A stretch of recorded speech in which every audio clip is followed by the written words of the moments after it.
And welcome back to the rewrite. If you haven't seen part 1, click the link in the description and do it fast, because I'm going to start recapping. 3, 2, 1, go. Despite the Alliance's best efforts, the rumbling was successful, but it's not over. Emil, in her hatred, wanted to destroy everything. She went behind Eren's back and destroyed Paradis too, and now she started to slowly burn the Alliance, forcing them to kill Eren if they want to live. But she has no intention of letting Eren die. She wants to string them along with a small hope of victory for them to struggle and suffer and finally die, achieving nothing. The only exception is Annie, who's allied with Eren because killing him won't allow her to feed someone to her dad who's become a pure Titan. And so, it all comes down to this: a pointless, despair-inducing fight at the end of the world when everything's already lost.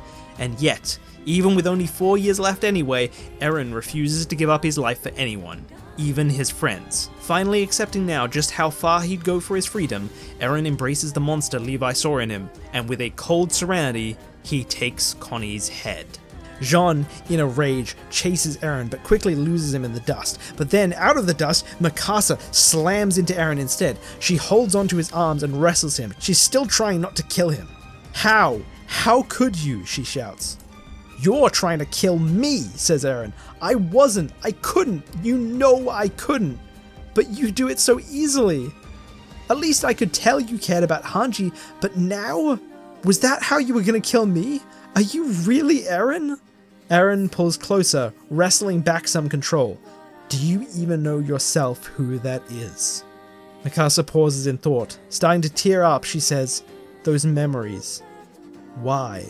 Eren thinks and says, that day in the cabin, you'd have accepted death if it wasn't for me. It's like that. You of all people should understand. Mikasa says, did I not save you too? Countless times? You only saved me from others. I saved you from yourself. Mikasa says, you said if I chose a different answer, the outcome would have been different. Eren says, I think I was weak. If you'd had said it, I would have gone with you. But that doesn't matter anymore.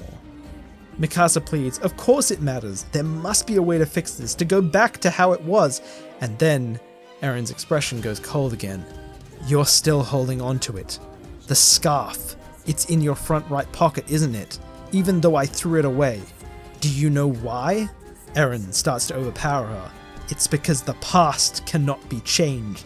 The future cannot be changed. Everything is already set in stone. Things will never go back to how it was. So if you've understood nothing else about me, fight! Fight! Fight! He throws her off, and after a short exchange, they lose each other in the scuffle. I know there's a lot of debate in the community about if this scene was Eren looking for a confession or if he was just seeing if the answer was the same as in his future memories, and I wondered if I wanted to make Eren's answer, if he would have reciprocated her feelings, yes or no. But I think narratively it makes Eren and Mikasa's story so much more tragic if they could have been together, if not for the decisions made by them. And I think that's very Attack on Titan-y in terms of plot twistiness. It's also not so bad to provide a bit of lip service to the ship, even if it's obvious at this point that it's not happening. You can at least be like, well, if they had gotten together, everything wouldn't have been completely fucked right now. And so now the path the plot is on feels like the bad ending, and you have no idea where this is going. Because let's be real, ships are pretty unlike Attack on Titan in general. This isn't a romance show, which means anytime you canonize a ship, the point shouldn't be to canonize it, the point should be how it changes the plot. You'll see what I mean by this as it goes on. Anyway, after this, Mikasa finds and helps Armin, but he tells her what she doesn't want to hear. Listen to me, when I watched the others fight, crystals started forming around Eren's neck well before the blade got close, but they didn't form at all when you did it. Mikasa says, I know, I keep holding back. Armin says, no, Ymir is taunting you. She thinks you won't do it because you're an Ackerman. But that means you can catch her off guard. Mikasa, it has to be you. Mikasa reluctantly nods. Meanwhile in this scuffle, the other character I want to draw attention to is Annie. You can sense the slight bit of guilt creeping up on her after Connie's death, but she shakes it away. As long as there's hope for a dad, she can keep going. Meanwhile, Reiner shakily lays Connie's body on the ground. He begins to hyperventilate before he scratches at his face and screams in anguish and anger at himself. What's wrong with you, you miserable idiot? He smashes his head into the ground and starts to laugh maniacally. I mean, what did you think you were gonna do, huh? Save Connie? You shitty ripoff. You spineless irritation, as if you could ever do anything right. Who do you think you are? You idiot. It'll never happen. No matter what you do, no matter how hard you try, you will never, ever replace Reiner! There's a moment of silence as he processes his own words. Reiner? No, that's not it. It was Marcel that saved Connie. Right. Right? In a moment of total confusion, he raises his blade to look at his reflection and literally scares himself with his own face. After a moment of processing, memories flash through his brain, landing on Eren asking him if he even knows who he is. Reiner has an epiphany. And just as he does, a pure titan looms over him, forcing him to move. With a shaky newfound confidence, he starts taking down titans while he thinks to himself. After Paradis, I thought I consoled my split mind and accepted who I was, but I was wrong. I rejected the soldier and thought the warrior was the real me, but every time I did something good, in my guilt I attributed it to the fake me I left back on Paradis. Meanwhile, Pieck is stuck amongst all the pure titans. Most of them have different targets, so she's trying to not get noticed, but one of them turns out to be a transformed Eren, using the chaos and dust to his advantage. With the element of surprise, Pieck is forced to eject from a titan, but Eren, rather than finish her off, disappears back into the chaos, knowing she can't fight back and the pure titans will finish her off. Suddenly, Pieck's dad looms over her. With no way to use her titan power by herself, she freezes up, horrified.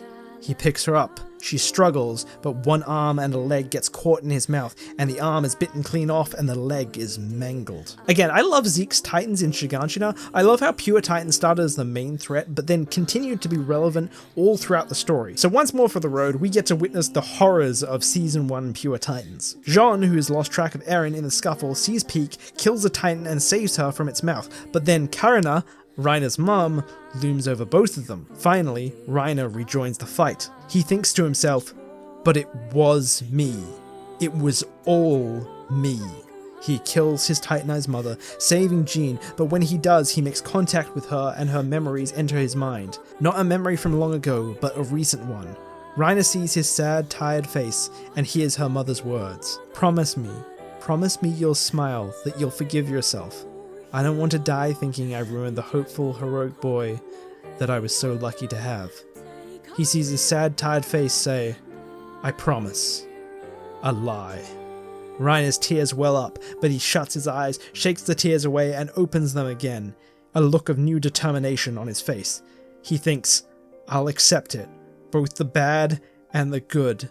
So please, just this once, let me believe I have value. Reiner sees Eren emerge from the dust. Eren closes in on Jean from behind him. Reiner fires off his ODM gear immediately. This time he doesn't hesitate. This time he's quick enough. He gets between Eren and Jean and blocks the blade with his own blade and some of his shoulder. The blade makes its way into one of his eyes but goes no further. Reiner has made up for his lack of Alchemon powers with his own body. But then, Armin appears, closes on Eren, but rather than let him get hit, Reiner kicks Eren to the side, causing Armin's blade to miss, and when Armin goes for a second strike, Reiner blocks it with his other shoulder and arm. Everyone is shocked. Armin is like, what the fuck are you doing? And Eren lets out an exasperated laugh. Welcome back, soldier. Armin is struggling to get through while Reiner starts to wrestle the blade in his arm from Armin's grip. Reiner says, no, I'm not a soldier, and I'm not a warrior either. Who I am, what I am, is what I've always been. A half-assed piece of shit, he yells as he snaps Armin's blade. If it was just his words, it would have seemed sad, but Reiner's tone and expression displays a level of conviction in what he's doing unlike any he's had before. Armin tells him this is insane, but Reiner says that it's insane that they're killing each other. They're obviously not thinking clearly. So you think we should just sit here and die so that Eren can live? No, I'm just gonna save who I can until you can come to your senses and think of something better. Jean yells at Reiner, but Reiner shoots back saying they still haven't talked yet. Jean is outraged that Reiner would use Marco's words, but Reiner doesn't care. He knows he's being manipulated, but he says deep down Jean knows he's right. Armin says they already established talking would work, but mirroring his own words, Reiner says they don't know that for sure either. And besides, talking isn't all Armin can do. He's always been the plan guy, not this cold commander. Armin says he's just being realistic, but Reiner says, I'm the only one being consistent. When was this alliance ever realistic? Our alliance was formed to find a peaceful solution, even if it meant we were looking to the bitter end, but now your only answer is to kill each other. And what about Gabby and Falco? You gonna get them killed just to save Eren? Yeah, or they could die trying to kill him, just like Connie, so start thinking. Suddenly inspired by his words, Mikasa asks, what if Eren and her dueled, one-on-one? That way only one of them needs to die. And yet her voice lacks resolution. It sounds desperate. Regardless, she's shut down by Armin. They'd be given Eren a huge advantage. Suddenly, they're interrupted. Eren pulls back as the last of the Pure Titans collapse on them. They all scatter. Jean is about to go after Eren, but not before a quick look back to make sure Reiner grabs Peak, since she doesn't have her ODM gear. Reiner carries her up to one of the Colossal Titans. Completely ignoring his own wounds, he uses his belt as a tourniquet for Peak's mangled leg. Then he cuts a wound into the Colossal. It pushes out hot steam, which he tells Peak to put her hand in. He does the same with his own wounds to cauterize them. Then he starts scanning the area looking for Falco on Onyonkopon. So, here we go. Just like with Annie, this is the second major wrench thrown into the Alliance hive mind. And on that note, let's talk about Reiner. His arc was, kind of nothing. I felt like him no longer being the Armor Titan was supposed to be the conclusion to his character, which is kind of lackluster. When I think about Reiner, it's the mental issues and the wrestling with his guilt. His Titan doesn't really have anything to do with that. Other than that, Reiner doesn't really change. Other people get some more appreciation from him, and I guess he's happy by the end of the story, but I don't really know. Reiner's back, guys, I guess. When I think about Reiner, his most compelling part was his split, and so that became the focus and line of logic for him to return from his depression and crystallize it by him as a sole party proactively driving the plot in a different direction he believes is right. That being to prevent anyone else from dying. Anyway, I'm not going to cover it in detail, but as this scuffle happens, two other important things happen. One, Annie's dad is killed, and Eren and Annie are forced to kill Gabby and Falco's parents, further exacerbating Falco's anger and igniting Gabby as she starts to basically regress on her character. For Gabby, this is reigniting her will for revenge on Eren Yeager. Annie losing her dad hits her hard. Very hard. Everything she ever did was justified to her by reaching her dad, and without it, the floodgates of guilt open. Every horrible thing she did, every kill down to the butterfly she squished underfoot, flashed through her mind. She becomes a manic and nervous wreck. After the scuffle dissipates, Annie regroups with Eren on the Colossal shoulder. She says her dad was killed, almost in desperation, looking for anything to give her hope. Eren takes advantage. The Attack Titan can see memories from the future. What? I'm serious, that's why Zeke was talking to Grisha while looking into my eyes. If I can see the future, that means Eldians are connected through time, which means it might be possible for the Founder to change time. If you help me win and earn her favor, she'll help you. Annie reluctantly nods, but it's clear she's falling apart. Deep down she knows she's being manipulated, and she has to affirm to herself that this will work. Eren says she needs to run and let the burn finish the others off, but at that moment, Gabby, who's on Falco, fires a shot off that hits Eren in the stomach. Falco spots Eren, and so does Reiner. Annie dives into cover thinking that Gabby just missed her headshot, but Gabby shoots again and breaks her ODM gear as she dives behind cover. Falco has been holding back his rage since seeing Eren kill his parents, but Reiner saving Eren was the last straw. The second he sees him, he dives at Eren with his Titan, forgetting in his rage that Gabby is on top of him. Eren turns to jump from the Colossal to use his ODM gear, realizes that Gabby didn't miss. Annie thinks she wasn't aiming for the head, she was aiming for the biggest crucial target. Eren, she shouts, "Your ODM!" Gabby shot through Eren's stomach to hit his ODM gear. Eren falls as the Jaw Titan's beak goes to swallow him. So instead, Eren turns in midair, transforms, catches Falco in a chokehold and crystallizes, trapping him. He pulls out of his Titan and without his ODM gear, simply rushes Gabby on foot. Reiner again comes to the rescue. Still holding Peak, he shoulder barges Gabby away, saving her from death, but not getting her out in time to prevent Eren slicing off her foot. In a last-ditch effort, Eren says, "I'm not gonna let you use that rifle again," and throws his blade. This Levi move here. Reiner puts his arm up to block, but it still glances one of Gabby's eyes, taking it out. She screams in pain. Reiner takes Peak to the ground with Gabby, and Onyonkopon jumps down from off Falco to use the first aid kit. Of course, before all of this, Reiner carefully watches, looking to see if Eren will continue to target Gabby since she can no longer use the rifle. Eren eyes him, but instead chooses to repair his ODM gear with the Warhammer. Falco has a flash of guilt come across him seeing Gabby, but he redirects his guilt towards Eren and starts to break out of the crystal.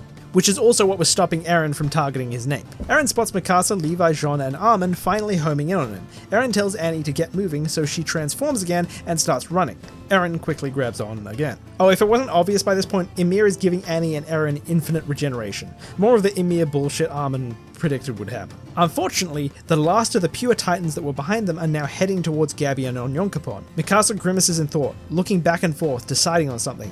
After a moment, she peels off to deal with the pures. Armin is like, damn it, we need her. Okay, focus on killing Annie first. Mikasa lands in front of the injured, blade up, ready to defend. Reiner steps up with her, but Mikasa, without looking, says, Reiner, I'll protect them. Save the others. If you can make it so it's just me and Eren, I'll handle the rest.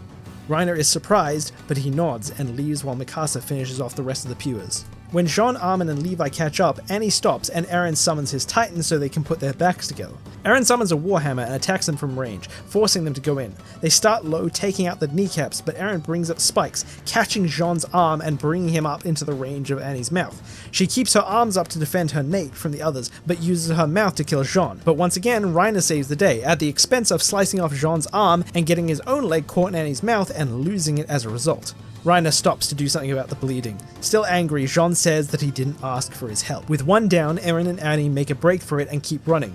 Levi follows close behind and we get a repeat of their forest fight, but this time, when Levi spins up her arm, she's ready and pulls the whole arm backwards until Levi is in her arm. Levi slices off the fingers before he can be crushed, but Annie's like, that's fine, I don't need to kill you, I just need to get you away, and shot puts him backwards, diagonal from the line of Titans. Levi, however, is ready for that. He plants his grappling hooks into a palm, but what he's not ready for is Eren using the Warhammer to slice off Annie's entire forearm, so Levi and it both go flying. Reiner, who's too late to help for once, yells to Falco that he needs to catch Levi. Falco considers leaving him for a second, but ultimately yells in frustration and goes after. Mikasa finally catches up after killing the Pures. She tells Reiner that she'll deal with Annie, follow Eren and stop Armin and him from fighting. Mikasa targets Annie's nape, but just before she reaches it, Annie ejects, spins round and kicks her in the chest, but Mikasa grapples her leg, dragging her out with her and falling with her to the ground. Mid-flight, she unbuckles Annie's ODM along with her weapons, and when they hit the ground, she struggles quickly, finds Annie's hand and pulls the ring off it, chucking it away. While this is all happening, Falco flies through the air after Levi. Yelena, who's still on top of him, shouts angrily to take her back to the main fight. Falco ignores. He's gaining on Levi, but they're also getting close to the ground. They're not going to make it. They have to act fast. He swoops, misses. Levi is just below. He thinks he's going to hit the ground. Thinking quickly, Falco flips the Titan upside down, pulls partway out of the Titan, and tells Yelena to grab on. And then he grabs hold of Levi and then shouts, "You wouldn't want him to have a quick death. Right, Emil?" He pulls him in and bites his hand. He creates effectively his bird titan, but a fluffy, flightless chick version of it that contains Levi and Yelena and softens the landing. It does, however, knock them out. Back at the fight, Annie and Mikasa both get up. They're in super close proximity. Annie goes to bite her hand, but Mikasa immediately lunges and blocks her hand from reaching her mouth. Annie, manic, echoes a bit of her old psychotic personality. She lets out an exasperated laugh. Well, at least this time it'll be a fair fight. And she puts up a fist. Mikasa unbuckles and drops her own gear. This was another one of the things that felt like an anticlimax. Isayama hyped up a fist fight between these two ages ago during training and then never said who won, which is pretty minor honestly, but then also re-hyped them fighting again during the camp scene and it just didn't happen. Again, it felt like a Chekhov shotgun, so that's what we're doing. We're answering that question by implying that Mikasa won, but now Annie has Ackerman powers, she might actually be able to win. That's what she meant by, now it'll be fair. The fight begins. Mikasa uses grapples and body shots while fighting Annie, making sure not to give her the opportunity to transform by making her bleed. As they fight, Mikasa tells Annie to give up. Her dad is dead. Annie is in denial, and when it becomes obvious that Annie is clinging on to a desperate hope that the founder can change time, Mikasa calls it out. Like, your dad's gone, you need to accept it. Annie shoots back. If it was Eren who died, would you accept it? Mikasa is silent. You have no right to lecture me. After all, you're just like me. She gets a few hits in. I'm just more honest. And he knocks her down. Don't think I haven't noticed you pulling punches. I was right about you, wasn't I? Even now, you have no intention of killing Eren. Do you? Is that why you're fighting me like this? It's not mercy or to stop me from transforming. You're stalling. Mikasa says she's wrong. If I cared that much, I'd be there protecting him. But Annie says, That just makes it more suspicious. What do you know that I don't? Annie thinks back to the crystals that formed on Eren when the others attacked him, but not Mikasa. You're the only one capable of killing him, aren't you? You're trying to help him, aren't you? It's just at the same time you're desperately clinging onto the idea that you're not a piece of shit. Mikasa screams that she's wrong. She starts fighting back harder and gains the upper hand. Annie tries to make a deal with her instead. This is the perfect opportunity. For once we're both aligned. We both want to save Eren. Mikasa, let's work together. And for a split second, Mikasa considers it before going straight back into denial. I'm not doing it. No, that's not me. Annie says, just accept it. Let go of your pride. It's so much easier to just let everything go. You don't have to feel bad about it. Just don't care. Fuck everything else. The only thing that matters is what you want. Come on, I'll admit it if you do. We can both be pieces of shit together. Mikasa, in anger and denial, finally overpowers her and throws her back. She finally goes to leave, and Annie realizes it might have just been her. Where are you going? You're me. You're supposed to be just like me. In fury, she tackles Mikasa back to the ground. Annie starts to lay punch after punch into Mikasa, but her fury starts to be replaced with guilt as she starts to lose her power. Mikasa finally grabs her hands as Annie starts to weaken and says, I already told you I won't help you. Yes, you can. You can, Annie says in anger, but starts to break down. You can. You can still stab me or smash my teeth in. Just make me hurt. Make me bleed. I won't transform. I promise I won't transform. Mikasa looks at her sorrowfully as Annie rolls off of her and starts to break down. Mikasa gets up, re-gears, and goes to leave. Annie says, every life I took, I killed them for nothing. It turns her stomach. Pathetically, she says, I really am the worst piece of shit. It should have been me, not Connie. And then she pauses and looks over at Mikasa. She hasn't moved. She's standing there in horror as her body refuses to move. She just stands there, watching her hands shake. Annie somberly looks away and says, what did we do to deserve to be the last survivors at the end of the world? It makes Mikasa think. Memories of her choices throughout her life, along with her conversation with Kiyomi, flash through her head as she opens her eyes in wide realization. A tear falls from her eye as she answers Annie's question. We're strong. That's it. I have to go. She picks up her things and flies off. Meanwhile, Armin and Reiner stay on Eren's side to stop him from leaving, but he doesn't seem to want to. It seems like they're both banking that Annie or Mikasa will win to back them up. When Mikasa appears behind them, Eren suddenly strikes. One final skirmish that leads to Reiner blocking the attack with his body, resulting in him losing an arm to defend Armin. Mikasa lands near and forcefully takes Armin and Reiner's blades, throwing them off the cliff. Armin tells her that she can't fight Eren alone, but she basically tells him, too bad, go tend to Reiner's wounds. Reiner tells her she can't kill Eren, that there's got to be another way, but she basically tells him, good job, you saved all the lives you can, but this is how it has to end. She says and does this all very quickly as Eren gets in position to use his Titan to leave the Colossal Wall, but Mikasa closes the distance just in time to force him out of his Titan and back to the wall. Eren deduces that as a Titan shifter, he'll have more gas in the tank than Mikasa, so he turns to run and outpace her, but when he turns, Mikasa tells him to wait. I realized I couldn't kill you. Eren says, I told you, you're an Ackerman. No. It's 'cause I never had any intention of killing you. I was lying to myself. This whole time, the only reason I ever came with everyone was to protect you. I tricked Reiner. I wanted him to thin down in numbers until it was just us, and then I was gonna let you go. Eren says, but not anymore? Mikasa replies, Annie made me realize I've never thought twice about anything I've done, because I'm a bad person. Mikasa reaches into her pocket and pulls out the scarf. The things I did for this scarf, just to get back one small part of you. I wanted to blame you because it was easier, but that's wrong. I'm a bad person because I'm strong. I never let myself compare what I wanted against what was right because I never needed to. The only times I've ever made the right choice over what I wanted was when I was forced to. Like when Hanji pulled me from killing Levi, or when you forced me away from your side. Louise liked me on a lie. I'd have never have saved her if I had the choice between you or her. Eren solemnly raises his blade and says, I guess that makes two of us. That Kava would have been disappointed of. Mikasa lightly smiles and says, I don't think it matters. Who's right, who's wrong? I don't think there's any meaning in any of this. I think we're all just here at the end of the world because we're strong. Mikasa raises the scarf into the wind. I'm sorry, Eren. I have to try and do the right thing. She lets the scarf go and says, because I'm the strongest. And so the final duel commences. Let's talk Mikasa, and our third and final divergence from the Alliance hive mind. I really don't like how Mikasa's character was run in the Rumbling arc. You're telling me that the character who had been practically defined by Eren and on numerous occasions was willing to sacrifice positions and friends in a heartbeat all for the sake of him isn't on his side during the Rumbling? Literally, Jean was more on Eren's side than Mikasa was.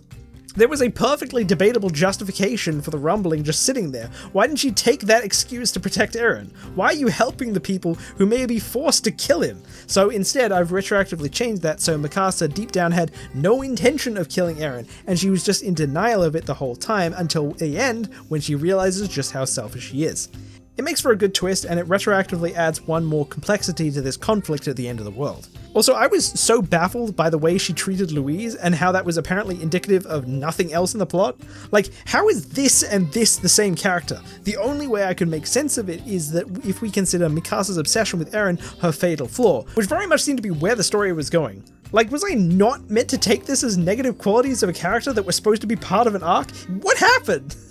I digress. You can do whatever climactic fight stuff you want here. It'd be fun to have like a good mix between Eren versus Mikasa, but switching in and out of the Titan form as well as Mikasa navigating Eren's use of the Warhammer. But the fight is supposed to be intense but melancholic. Everything is fucked and it's still not over. Two of the characters who were closest to each other must duel to the death. And now, as this fight plays out, we're going to be complementing its mood with what's happening with Yelena, Levi, and Falco. And at the climax of this scene, we'll get to the climax of this fight. Okay, here we go. Yelena kicks Levi awake. She is clearly still angry that she was taken away from the fight and is taking it out on him. Falco and Levi both get up. The wall of Titans is in the distance. With nothing to do but walk back to the group, they get going. Falco and Yelena argue with each other as they go, who was right, who was wrong, what each other could have done differently, but suddenly, as they get close to the Colossals, Levi tells them to shut up. Yelena goes quiet for just long enough for Levi to home in on the sound before she remembers she doesn't need to listen to him. Instead, she starts targeting Levi with her rants. They get to the cliff, and Levi hears something under the howls of the wind at the cliff face. Falco starts to hear it too. They narrow it down to a colossal titan with its foot frozen just above the ground where it was going to step. Falco is the only one small enough to get into the gap. Yelena isn't paying attention. Her rambles have turned into rage as she's been ignored. Could you imagine all those scouts who died under your watch, the scouts who sacrificed themselves, the ones you killed, a mountain of corpses built, and for what? The world is destroyed, Paradis is destroyed, you all came out here to fight and struggle, but you never even had a chance, you saved nothing. All that noble talk of saving the world, all those noble sacrifices, and yet you've got nothing to say, Levi. What could you say? Your devotion has been a waste. Your subordinates' devotion has been a waste. Your peers' devotion has been a waste. Even stopping the rumbling was ripped away from you. Oh, what a beautiful thing that was. A glorious victory pulled from the clutches of despair. You did it, didn't you? Saved the world, only to find out you were too late. Everything was for nothing. They all died for nothing. Hanji died for nothing. I'm sick of that mask. You can't pretend you don't care anymore. Tell me, Levi. Tell me you regret it. But her rant is interrupted by the cry of a baby. Falco pulls him out from under the Titan's foot. There's a burn on his face from the salt, but it seems the seawater that was splashed on him and the blanket wrapped around him from when he was held near the cliff allowed him to survive the last of the heat as the Titan started to stop at the edge of the cliff. Everyone else jumped from the cliff thinking the Titans wouldn't stop, but the baby that was passed from hand to hand to extend its life by seconds had no one left to carry him and lay alone on the cliff's edge. Either the burn or the foot would have killed him unless the rumbling was stopped exactly when it was. Falco solemnly passes the baby to Levi and he places him on his shoulder as he looks into the distance. He finally answers Yelena. I don't regret it. I don't regret a single choice. I haven't done much with Levi just in general. He's always been a matured and static character, so there's not a lot of great options. So instead, I decided to pay homage to his character with a conclusion to what people remember most about him. His speech to Eren about making the choice you'll least regret, which is also a mantra he got from Erwin in his defining character moment. For him, at the very end, when everything's gone to shit, to look at this one small beacon of hope and decide, I have no regrets. I think that works as a climax to his character. Also, I managed to tie it in with one of the most beloved standalone panels in the manga, Cliff Baby. It almost feels like cheating, really, because obviously this would have been a throwaway panel that was thought of as the chapter was being written, and like after all the planning was done. So like combining this with the actual plot is really only accessible to someone looking back in hindsight, but hey, there's a lot of stuff like that in rereads. A lot of people like send me comments like, wow, you're so much better of a writer, and I'm like, okay, look, I have the luxury of hindsight. I know all the popular criticisms ahead of release, I don't have to write my own characters or premises, and I have 0 time limits. Being able to piggyback off what's popular is so much easier than making something popular from scratch. Let's not get ahead of ourselves. Anyway, as I said, with the end of this scene, we get the climax of the fight. Mikasa finally finds her opportunity and cuts Eren's neck with one blade, but also, she cuts her own neck with the other. Emil, only realizing that Mikasa is actually doing it after the blade has already entered Eren's neck, desperately tries to block with crystal hardening, but it only forms around the wound. It can't stop the blade from continuing its cut. The cut itself is probably not a clean decapitating slice, but actually a diagonal, so if the blade kept going it would just jam on the collarbone. The blades slide through their neck right up until it starts to dig into their central nervous system, and then stop. Eren and Mikasa find themselves in paths, albeit very far apart. Eren opens his eyes to see Emil, who, like a child who did something wrong, quickly turns and walks away. Eren walks after her and tries to get her attention. Emil? Hey! Emil, talk to me! Emil, did you do it? Did you really destroy Paradis? She doesn't answer. Finally, he gets frustrated. He raises her voice, grabs her shoulder and turns her around. I need to know, did you do it?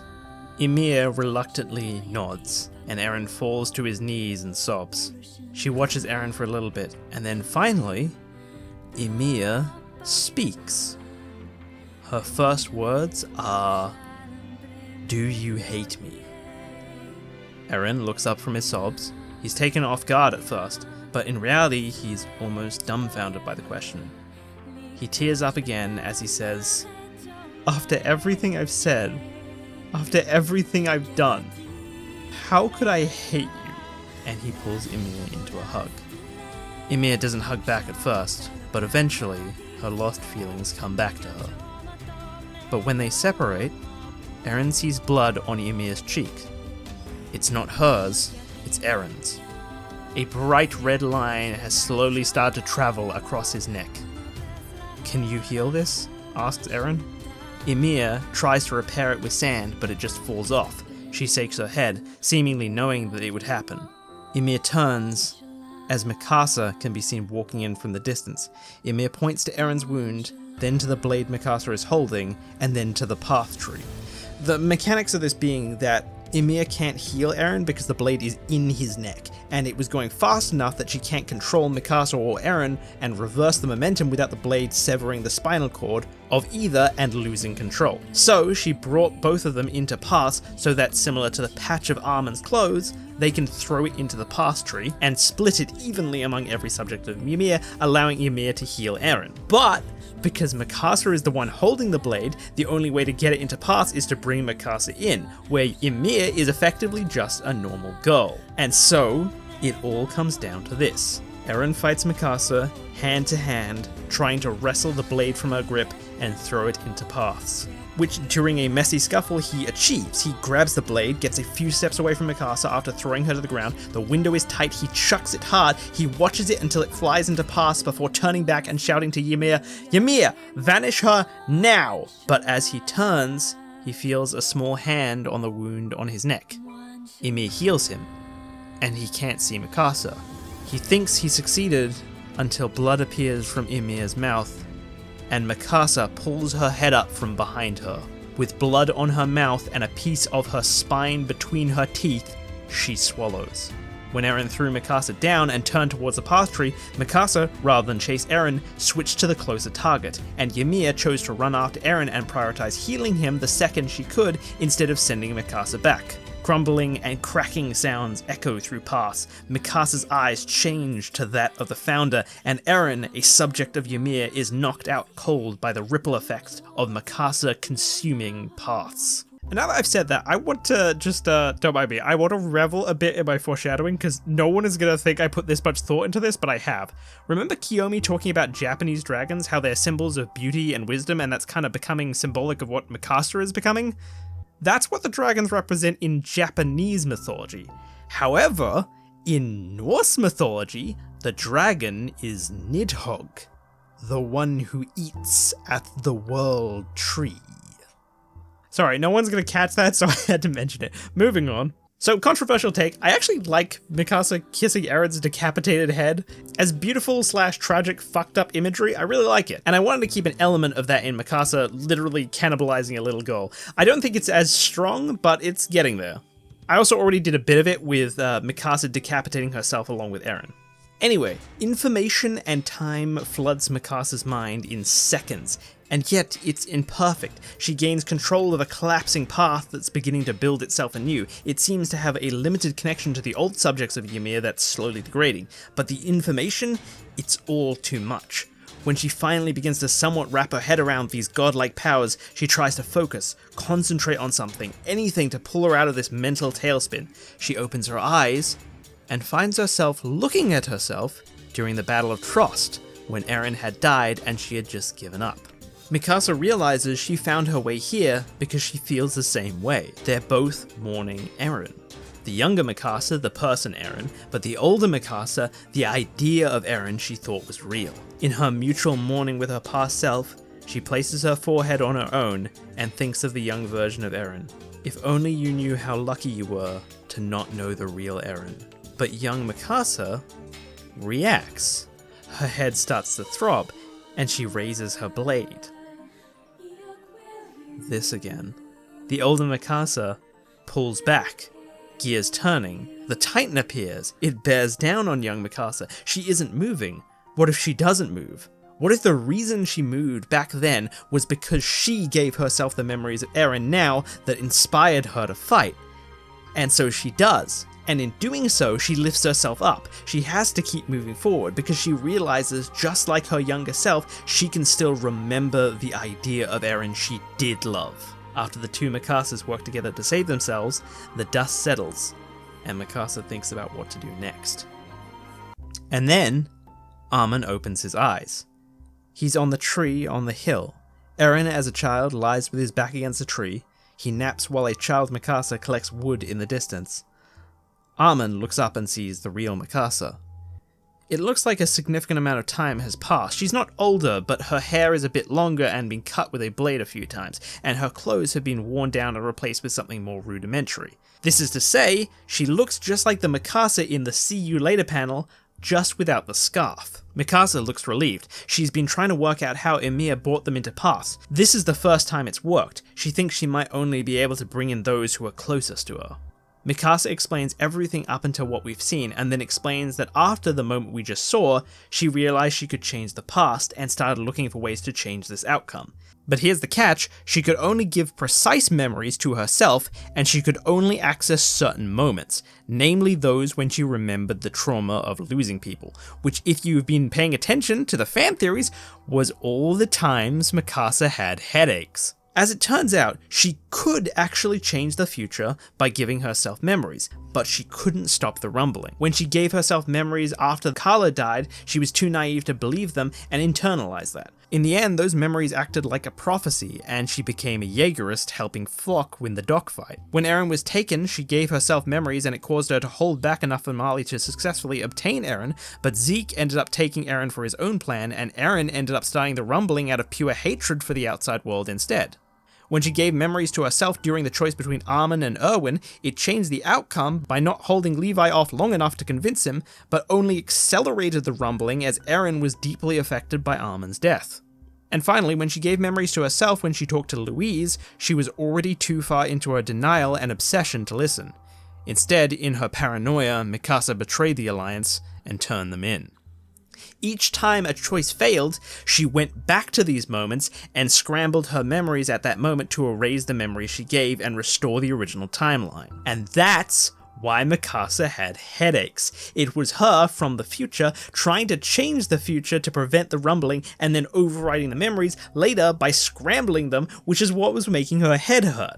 This was another one of the big issues of the ending. There was a lot of mysteries that remained that either had no answers or wildly unclear answers. This was another of the big issues of the ending. Mikasa's headaches was a huge thing that was always talked about, and in the 8 extra pages released after the last chapter, it's explained it was Emil looking into her head, and it's clearly either a patch job thrown in after or just a poorly designed answer, and that's for the same reason. In order for something to feel like a puzzle piece, like it perfectly slots into the story, there needs to be multiple elements that connect it to the pre-existing elements.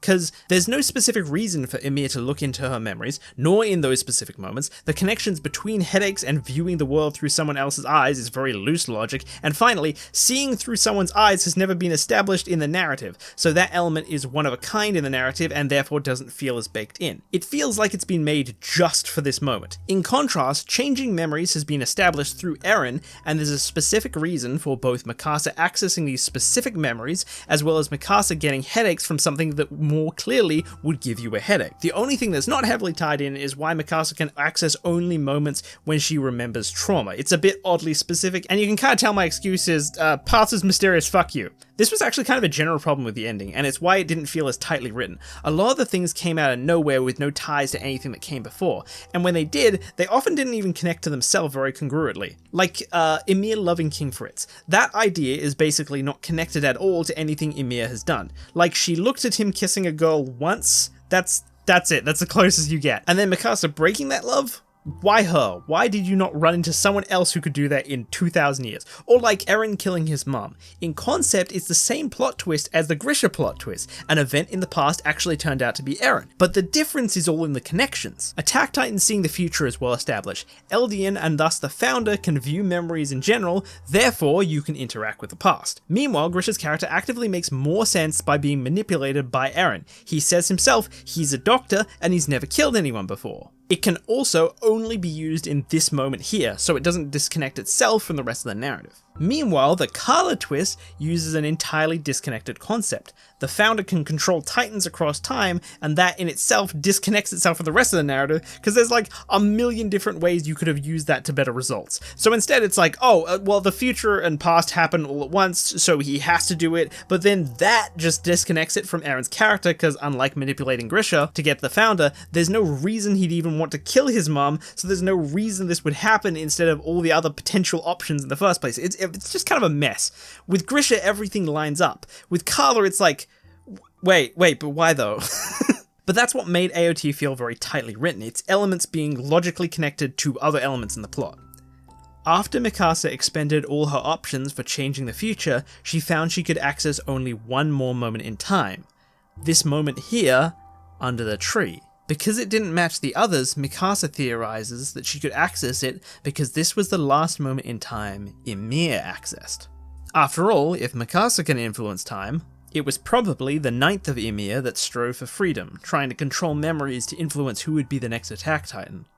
But if this is the last moment Emil accessed, then it means she stopped trying to influence time after this. Mikasa thinks Emil gave Eren some memory here to guide him towards the Attack Titan, but only the feeling remained, because Mikasa overwrote those memories here. And because of this, Emil knew her memories were being overwritten by someone else, which means she knew she'd have her power taken away, and nothing she did was changing it. Mikasa says, that was when she gave up. In life she was a slave, in death she was a slave, Even that small fraction of her that longed to escape was denied a future. Armin asks, why would you overwrite those memories? And Mikasa says that she might actually be able to stop the rumbling from happening. When she first received her powers, she felt like her brain was overloading, that she was dying. If she does the same thing to Eren, it'll kill him. Do you see how I'm already reusing the memory scramble concept? If too many memories can cause headaches, it can probably cause death. This is what I mean. This is how you make the writing feel tight. Sorry, I'm kind of spoiling the mood here, but it was a dramatic moment. Armin asks if she could actually do it, and she says, if it's the right thing to do, then yes. She already put a blade through his neck once after all. But that's why Mikasa brought Armin here, for advice. Mikasa is unsure if this is the right thing to do. I mean, Eren is just a child here. In truth, she doesn't even really know what to even value anymore. She doesn't really believe there's even a single part of her that wasn't attributable to Eren. How can she decide what's right if she doesn't even know who she is? After much thought, Armin says, they have to. It's the only way they have left to save the world. And so, Mikasa nods. She kneels in front of Eren and places her hands on his neck. Slowly, his expression changes. He starts to have a dream that slowly changes into a nightmare.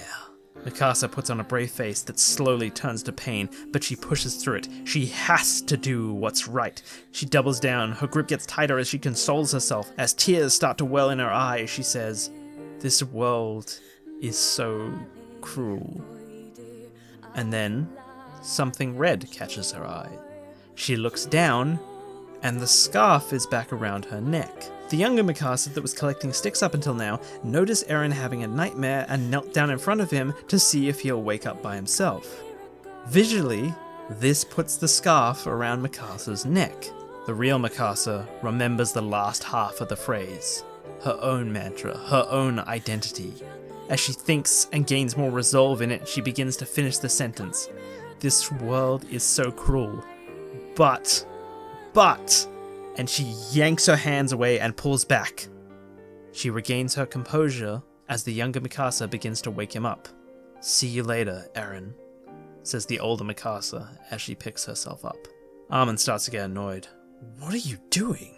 This is actually a counterpoint to the bird wrapping Mikasa's scarf around her. The reason this feels corny is, again, total disconnection. A bird would never grab a scarf like this, and there's no reason it would grab it right now at this emotional climax. It's pure coincidence. So from a writer who can write whatever he wants to happen, it's completely unimpressive. Even if this is Eren reincarnated, that wasn't established, nor is that a concept connected to or reliant on anything else in the story. So instead, we have a way to put the scarf around her that's completely baked into the plot, with Mikasa having a specific reason to be right there at that moment to see the scarf on her. Even the concept of existing in memories but not being detectable by the people in them was already used before, and all of this was even foreshadowed exactly all the way back in Chapter 1, which also makes this a counter to the original answer to this mystery. Nobody even really knows what this scene was. It's implied to be Eren's memory changing, despite Ackerman's being immune. Mikasa is the one seeing this, despite it being Eren having these memories. All Eren saw was Mikasa going for his neck with no reason why he'd also be seeing this at the same time. And he didn't even have the Founder or the Attack Titan at this point, so how could he be getting these memories in the first place? But the way I've done it, I've literally even paid attention to what Eren's dream was in the anime. Does this or does this not look like a total scramble of memories flooding his mind and overloading his brain? Okay, back to the story. Mikasa stopped for some reason, and Armin is pissed. Mikasa asks, why are we doing this again? Armin is like, the destruction of the world. But Mikasa says, but if that didn't happen, we would have died instead, right? Marley would have killed us. What's the difference? Armin says it's the number of innocent people saved, obviously. And Mikasa says, right. Is that it? Is it just about numbers? And Armin's like, well, yes, what else matters? And Mikasa's like, no, I think you're right. But if that's true, then isn't it also true that if the world we created after this was peaceful enough, the number of people who lived peaceful lives would surpass those killed by the rumbling? And Armin says, you don't know that. The only guarantee is this. But Mikasa says, but this isn't a guarantee either. If Eren died, what would Grisha have done? Honestly, he might have even given the Attack Titan to her. Even if Grisha was killed, the Attack Titan will keep going to a new baby. Emir's rage would keep existing. It's a ticking time bomb waiting to be unleashed. But, Mikasa says, if I keep this power, it'll be in the hands of someone who wants it, and wants to use it for peace. I'll even be immortal, able to watch over this world until the debt is paid. Armin's like, so what? You're going to kill billions of people in the hope of saving more? And Mikasa says, no, I don't aspire to anything that grand. You said it yourself, there's no guarantee that this will work. Then why, says Armin. Mikasa solemnly looks back at Child Eren, smiles lightly, and says, I think I'm just making the only moral choice I can. Moral choice? Mikasa, you'll be killing billions. And Mikasa says, but I'm not killing billions. I'm choosing not to take a single innocent life more. Armin is frustrated, but eventually he concedes. He takes Mikasa's hand and shows her the Azumabito symbol. If she's really serious about this, she will need to get the Hizuru engineers on her side. Arguably, they've lost the most. They don't even know Hizuru has been destroyed. She'll probably need more than just to accept her heritage to broker peace, but it's a start. Mikasa thanks him and says she's going to send him back. She can't leave Pass yet. She needs to do something about the Colossals. Mikasa couldn't find the people within them, but she can't just leave them there when they might open their eyes. Armin asks her what she'll do. She pulls sand from the ground and squishes it into her hand, opens it, and reveals seeds. Where Eren destroys, I will create. Armin's consciousness fades out. Eren feels himself awaken. It seems time hasn't moved and he's still in a collapsing pass. Ymir bleeds out in front of him. Quickly he tries to stop the bleeding and she starts to awaken. You gave up everything to save me, says Eren. I don't understand. Ymir points towards the path tree. Eren picks her up and starts walking as she starts to explain why she saved him. I wanted to. I wanted to destroy it all. But most of all, I wanted the royal bloodline to suffer. I wanted to watch. But I couldn't find them. Not until I realized they weren't in a castle or a palace. They were on a farm, with animals and children playing. I watched their faces as the Titans came in. We flash back to see the destruction of Paradis, a still pregnant Historia, and the orphans come out to watch in horror as the Titans approach. They're powerless to do anything. We see the situation unfold as Ymir describes it. She says, one of the children let out the pigs so they could escape. The queen saw it, but she didn't cut out his eye, or make him run away from dogs, or shoot him with arrows. She held him and laughed.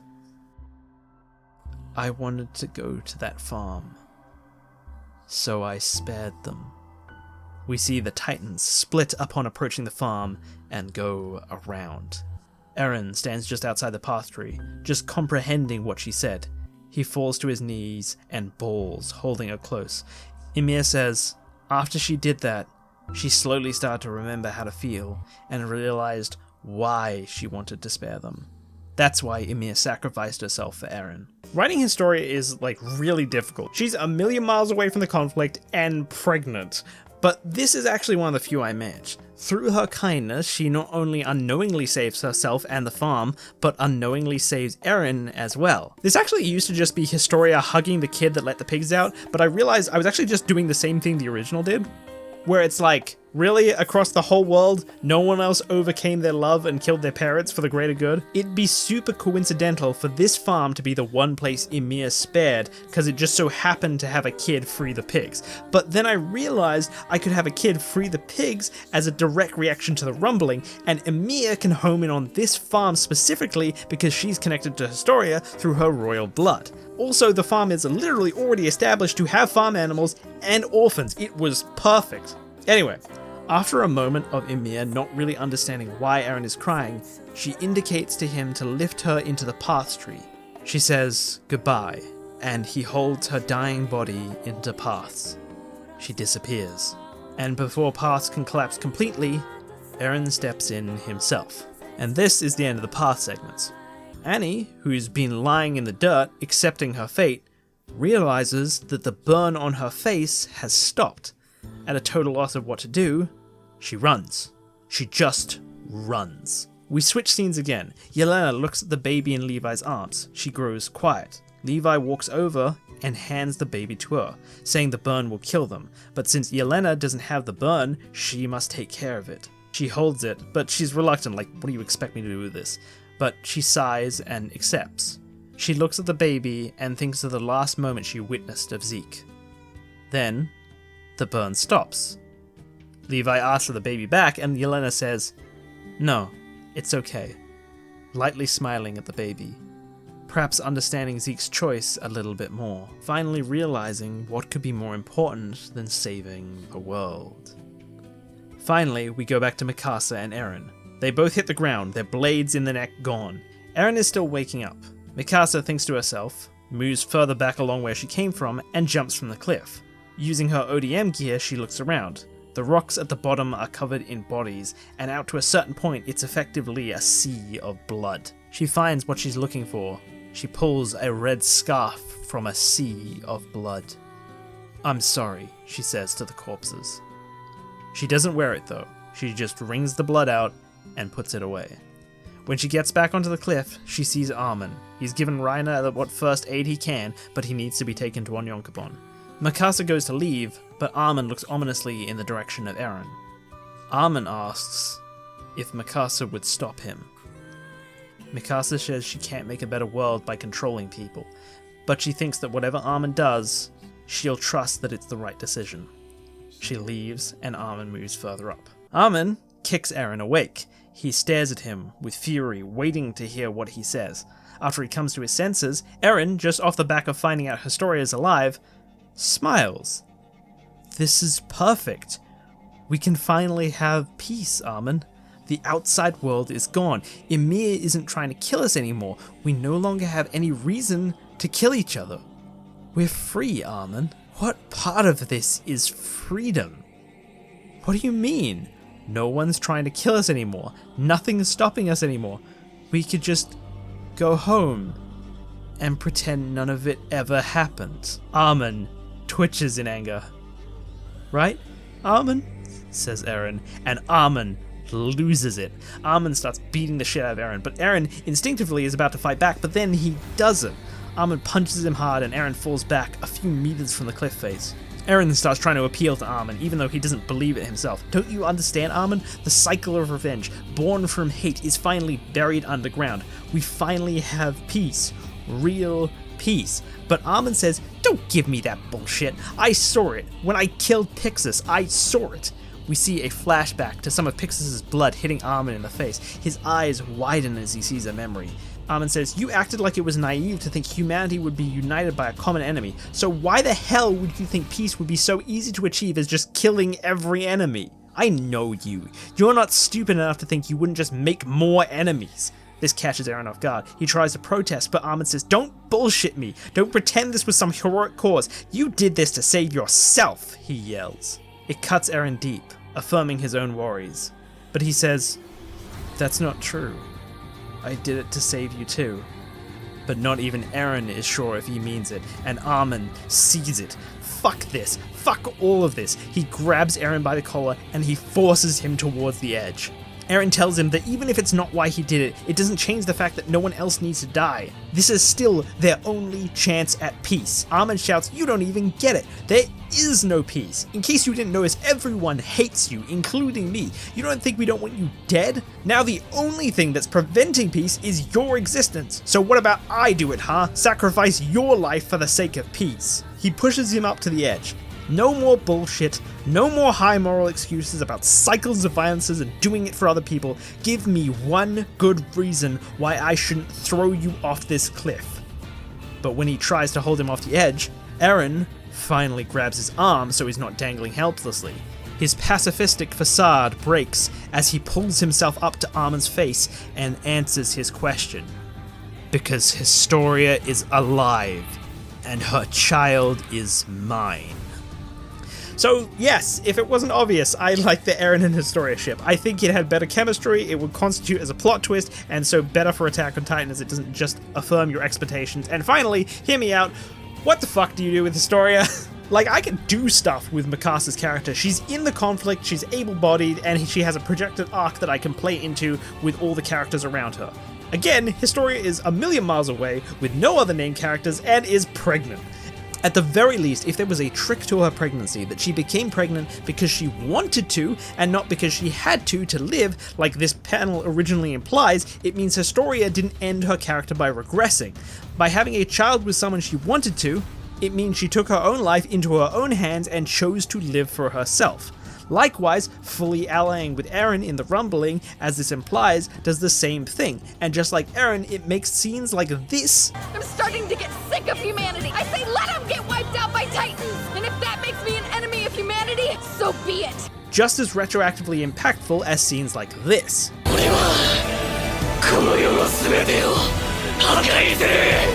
That's why Eren and Historia is the right narrative choice. All that being said though, I still had to find the right way to reveal it. AOT is not a romance, and so the confirmation of the ship had to fulfill a narrative purpose. In this case, just like how Armin was worried about Connie screwing up peace with the warriors by feeding Falco to his mum, Armin knows that killing Eren will screw up peace with Historia, because if what Eren said is right, then Historia definitely values him over the Alliance. Also, it answers another mystery in what memory Mikasa saw from Eren, and in hindsight their conversation about it gives an explanation for why Eren fell for Historia. And poetically, it was the same reason Mikasa fell for Eren, so it has a bit of that ironic tragedy to it that's even like baked into the plot a bit. Anyway, Armin wants so desperately to throw him off, but he's holding himself back. A fraction of the old Armin remains that knows what he has to do, and Eren knows it too. Bullshit, how do you know that? Emil told me. Historia's farm is the only thing left. But that's fine if you don't believe me, wait till we get back home to Paradis. If Paradis is completely gone, just execute me on the spot. Where's the harm in just making sure, right? No need to be reckless, right? Mikasa took past, I don't have power anymore, I can't fight back. Armin is so close to throwing him off, but he doesn't do it. That's right, you can't kill me. If you kill me when you don't have to, and Historia finds out, it will destroy any chance of peace. Maybe you can hide it from the remnants of the Jaegerists, but Historia knows you. The second you slip up and say anything suspicious, she'll know. And she'll have the means too. The Jaegerists won't just dissolve on my death, it was already decided that they default to her after Flock. So if you have Historia on your side, you'll get your peace. But if you're willing to take revenge on me, then she's willing to take revenge on you. You know that. In fact, you're the only one who appreciates it. Armin tells him that, no, every chance of peace is already fucked because of you. No, you don't believe that. Maybe this Armin, but not the old one. The old Armin has already realized this is the best chance of peace we've had. What you're really thinking is that maybe now that there's only a small group of people left who all know each other, know why everyone did what they did, that talking might finally be an option. And I think you're right. You're mocking me. You don't think I'll do it? I already tried to kill you before. I already made sacrifices. I can do it. He pushes him right up to the edge. You're right about one thing. I'm not the old Armin. That's just it. You don't understand. You keep trying to be stronger, more ruthless, colder. You keep trying to replace Owen, but we don't need another devil. I already did that for you. What we need is the old Armin. You're the only one of us that has any chance of talking us out of this, of making the best of this. Armin starts to falter. Eren mellows, becomes more sincere. I meant it, you know. When Levi had to choose between you and Erwin, I said that only you could save humanity. Erwin couldn't talk his way out of this. I can't talk my way out of this. You. Only you. Armin tenses, thinking it over before screaming in rage and throwing Eren back to solid ground. After a moment, Armin takes a long coil of cable from Eren's ODM gear nearby and cuts it off. Do you trust me? When Levi's group and Armin, with Eren tied up, meets back with Onyonkopon and the wounded, this begins the final real conflict of Attack on Titan. While not everything is directly caused by Eren, if he'd not freed Ymir and activated the rumbling, a lot of terrible things wouldn't have happened. To everyone here, even Zeke's euthanasia plan would have been more preferable to what actually happened. Peak has lost a leg, and her arm, and her father, and her home country because of Eren. Jean has lost his mum, Connie, Hanji, and his home country because of Eren. Falco and Gabby have lost their parents and their country because of Eren, as well as so many others even before the rumbling. They all hate Eren at this point. Onyonkopon doesn't quite hate Eren, but he has lost his home country and family, and while he strikes me as the most mature and doesn't want needless conflict for the sake of the Alliance, he's not going to get in the way of these four demanding Eren's death. Reiner is unconscious, Yelena is indifferent, Levi is indifferent, and Mikasa is missing. The second Armin arrives with Eren tied up, Falco, who is again fully bloodlusted, demands Eren be killed. Gabby remains quiet, there's conflicted fury on her face, but it's clear she sides with Falco. Meanwhile, Peak and Jean both think he has to pay for his crimes. Armin gets it, hell, he wants it himself, but they can't. He has reason to believe that a small bastion of life still exists on Paradis. Eren started a family with Historia. If Eren is not brought back safely, they'll be risking an entirely new conflict between the Alliance and Historia with the Jaegerists. And so Armin must convince this group to not forgive Eren, but to make peace with him. And so this is the real climax of Armin's character. Him becoming a devil was a fake out. Once all the blood is spilled and the dust finally settles, a devil is no longer necessary. They need a naive hopeful. Attack on Titan has always been a very gritty, realistic story, but it's never been pessimistic. The story built up that violence was the only option. There shouldn't be Deus Ex Machinas or Talk no Jutsu to end the conflict, but at the very end, you can still give that little bit of nuance, that spark of hope. Just like the campfire scene, when the number is small enough, when people know each other, talking can work. But this is not so much talking, forgiveness, and mutual understanding as much as it is the gritty, realistic equivalent. World peace may not be possible, but diplomacy, maybe that will work. A lot of people say the story needs to kill Eren, that he must die for the things he's done as a villain of the story. But I ask you, what better way to climax a story about the cycle of violence than taking characters who understand the cycle of violence and challenging them to break the cycle in the face of the largest mass murder in human history? Eren's not the breaker of the cycle. He can't break the cycle. He's only perpetuated it. But the last remnants of humanity, our heroes, ending the cycle is their role. And it's not fair. They shouldn't be burdened with it. That they have to be the ones to let go. But that's the fucking point. If that annoys you, if you're outraged that the Alliance should have to make peace with Eren, is that feeling not the perfect test of if you would break the cycle? Everyone loves to talk about how they're above all the violence and the killing needs to stop at any cost. Okay, let's take that to the extreme. Make peace with it.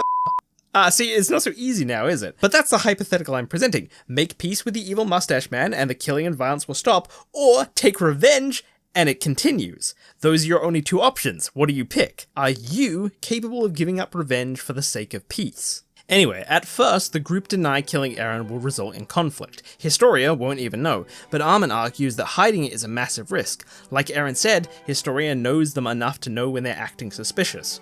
Also, she's gonna be a problem and points to Yelena, who isn't going to just agree to keeping secrets.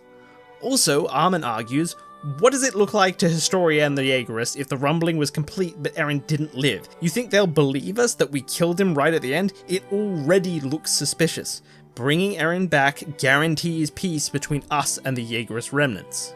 Jean asks how viable peace was with the Jaegerists in the first place. He saw firsthand what they were like. They'd be making a deal with the devil, but Armin retorts that the outside world was no different and they still tried to make peace with them. Armin says he's the only one being consistent, and Jean is making excuses. We were prepared to do anything to make peace, even if it meant die trying. Nothing has changed. Will you be able to live with yourself if you go back on that now, at the very end? And Jean starts to waver, but Falco says, maybe I don't care. Maybe we don't have to go back. Or I'll kill Eren and you can blame it on me. Point is, he needs to pay for his crimes. Are you seriously even considering just letting him get away with it? Jean and Peak agree. They can't just let him get away with it. Armin says, okay, so you think divine punishment is all that matters, right? Then what about us?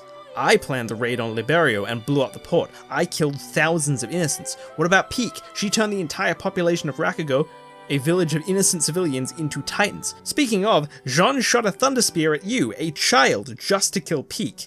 And Annie and Reiner destroyed the wall. What should their punishments be?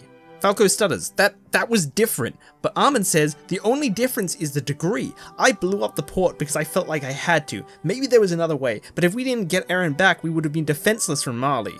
Eren did the rumbling under the exact same logic. The only difference is he was willing to kill far more innocents to secure our safety. So if the only difference is the degree, and we're giving out punishment, how about this? Eren dies, but we all lose an arm. And Peak starts to waver a bit. She's already lost an arm and a leg, but Falco stays determined. He's about to reply, but Armin cuts him off. And before you answer that, what should Gabby's punishment be? She shot Sasha while we were retreating, no less. She didn't even have the excuse of needing to do it to survive. Gabby and Falco look at each other. Gabby looks a little frightened, and Falco is caught off guard, a pang of guilt across his face. Armin notices this interaction. Gabby is the only one Falco has shown weakness for. He goes to defend her, but Gabby cuts him off.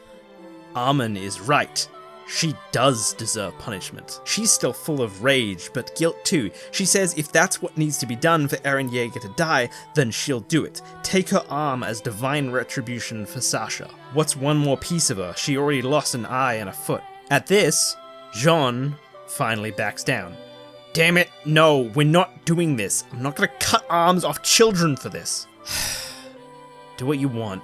Peak looks at Jean and goes silent in thought. Falco stammers. He's losing his support, and more importantly, he obviously doesn't want Gabby to suffer. But he's stumbling to find an excuse to justify his rage without hurting Gabby. But Falco rethinks and says, right, in reference to Jean. Gabby is a kid. She didn't know what she was doing. She was indoctrinated. Eren knew exactly what he was doing. Armin responds, and what about you? Are you and Gabby still indoctrinated? Or are you aware of your actions and the ripples they'll cause? Of course I'm aware. Gabby and I both understand now you can't take our decisions away just because we're kids. Armin says, I'm not taking anything away from you. I'm asking you if now that you've grown up, you'll be responsible for this choice and the punishment it'll inflict on the children who aren't yet old enough to understand.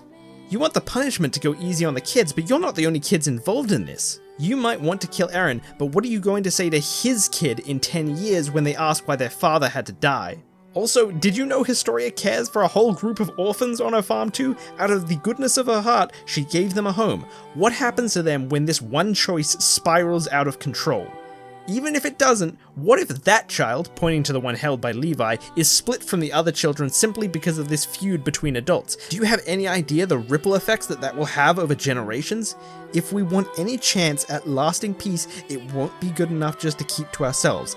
That choice alone will affect the children. If you're no longer indoctrinated, if you're mature enough to make your own choices now, will you bear the responsibility of dragging the next generation of kids into everything you've suffered? Armin looks at Gabby's face and notices that she's starting to waver a little.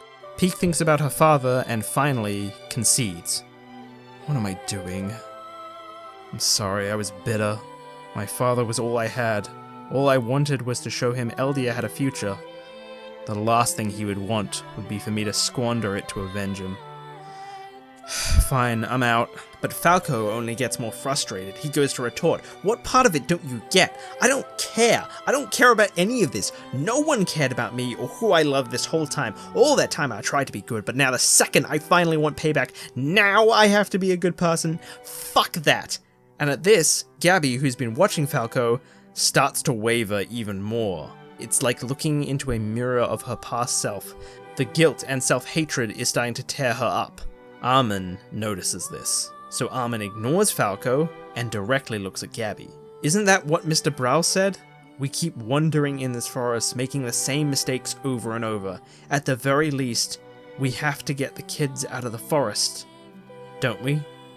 At this, Gabby continues to falter. She gets less and less confident, but she holds on. Falco asks what he's talking about. She explains how the Browse family saved her, but at the end, she adds in a shaky retort, But, Mr. Browse said it was the adult's responsibility to bear the sins, not children.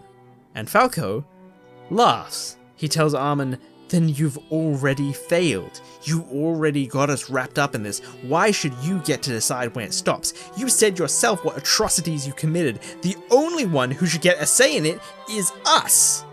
Armin is watching them carefully as Falco talks. Armin eyes Gabby. He knows he's getting through to her. He turns to Falco and says, "You're right.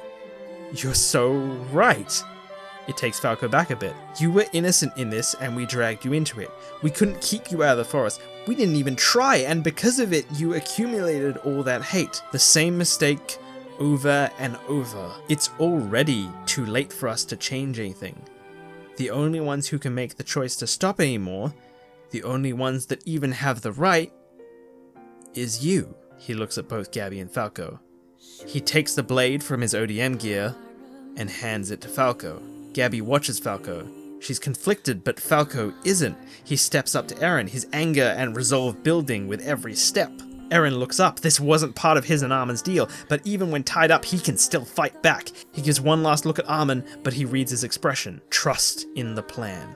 Eren grits his teeth. Falco raises the blade, yells out and brings it down before suddenly Gabby yells out to him, runs on her stump of a foot and hugs him from behind, slightly falling in the process.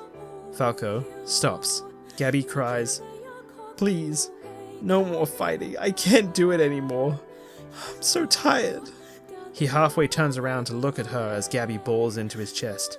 He looks down and sees the blood from her broken stitches on her stump pooling at his feet. The emotion finally comes back to him. He drops the blade, hugs Gabby back as they both cry and slide to the ground. "I'm sorry. I'm so sorry." I'm really disappointed in how little was done with Gabby and Falco. I really thought, especially after the Children of the Forest theme that they were going for, they were going to play more of a crucial role in the way the plot played out, and they just kind of didn't. Falco was incredibly static as a character, and while Gabby had an arc, it really lacked a good moment to crystallize it. She saves Kaya, but that's not really a demonstration of her emotional growth as it is just getting Kaya to forgive her. So instead, I thought it apt to role reverse the two of them, and give them weight in the plot by having Falco be so changed from this that it forces the final decision of whether the kids get out of the forest to him. At the same time, I can use it to climax Armin's character by having him low-key manipulating them to aim for this outcome. He ultimately is forced by Falco to make a gamble, but this piece is his achievement as much as it is Falco's choice. But of course, Gabby still plays the key role here in this. Without her whole journey here, without Falco's guidance, she'd never have pulled him and herself back from the edge.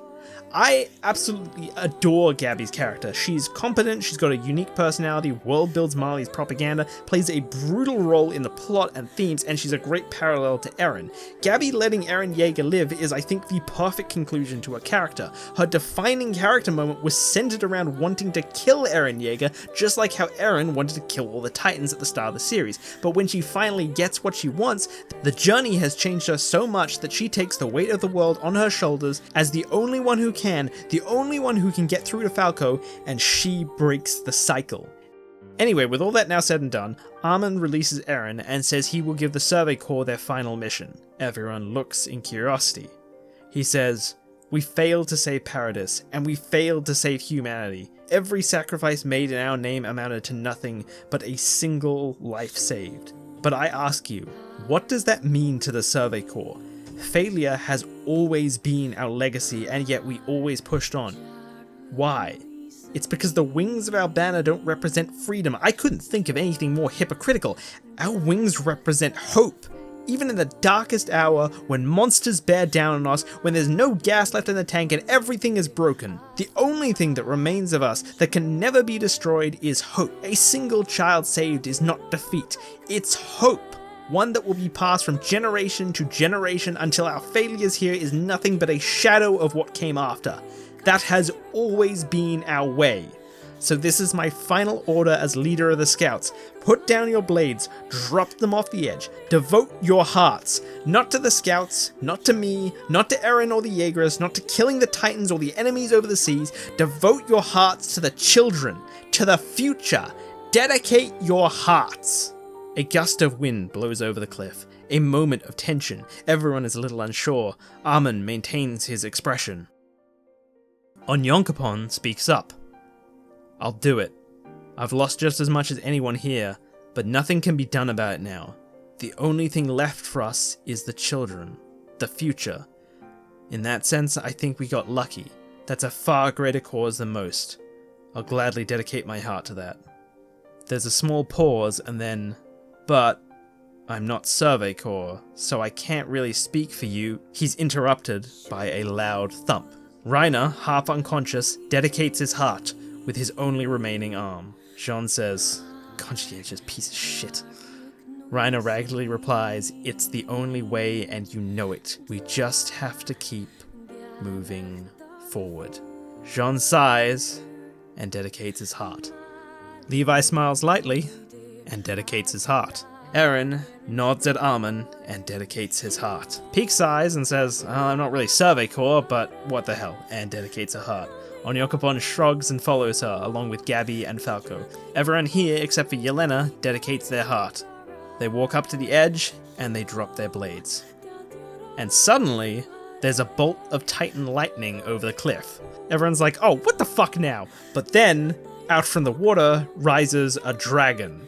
A fucking what? Don't give me that look. I can do this. It's perfectly possible within the look. We've established the Sands of Path can make anything. Even in the original, it seemed Ymir just chose to use her powers to make Titans in her image, and not because she was, like, restricted in what she could build. So what if Mikasa chose to build something different? She knows what a dragon looks like, thanks to Kiyomi. She wants to create beauty rather than cruelty, and she wants to get the Azumabitos on her side. Makes perfect sense. Plus, there's the whole Nidhogg thing in Norse mythology I mentioned earlier. I know it's kind of out there, and I guess if it's too much you can just have this be a Titan, but I'm pretty sure this works despite seeming initially out of place. I mean, it's the end of the story, you can dramatically change up the aesthetics and mechanics as long as it makes sense, right? To tell the truth, this was originally going to be just a Titan, but I found this works better. One of the actual redeeming qualities of the ending, before the 8 pages, is that at the very least the Titan curse is destroyed, so that at least feels climactic and conclusive. Especially with that being Eren's original goal, but I realized I didn't have that here. At the same time, I don't really like stories that start with an amazing, interesting world and then make the conclusion, the world's just like ours now. Boring! So this was the best of both worlds. The power was not destroyed, it just changed hands, but in doing so, its aesthetic changed. So it's actually accurate to say that the Titans, along with Ymir's curse, did actually end. Also, this is why I had Emil make crazy weird looking Titans earlier and had our characters use sands themselves to make castles and syringes. Beyond their literal purpose in the story, it was to warm the audience up to this sort of thing. Anyway, the dragon launches from the water, climbs high above them, and for the first time in a long time, Yelena has that same look of awe that she had with Zeke. The dragon lands in front of them. Climb on, says the dragon. So, this solves another problem with the original. How'd Mikasa get back to Paradis? Ackerman? More like Walkman? The dragon flies low in the sky, low enough that they're eye level with the Colossal Titans.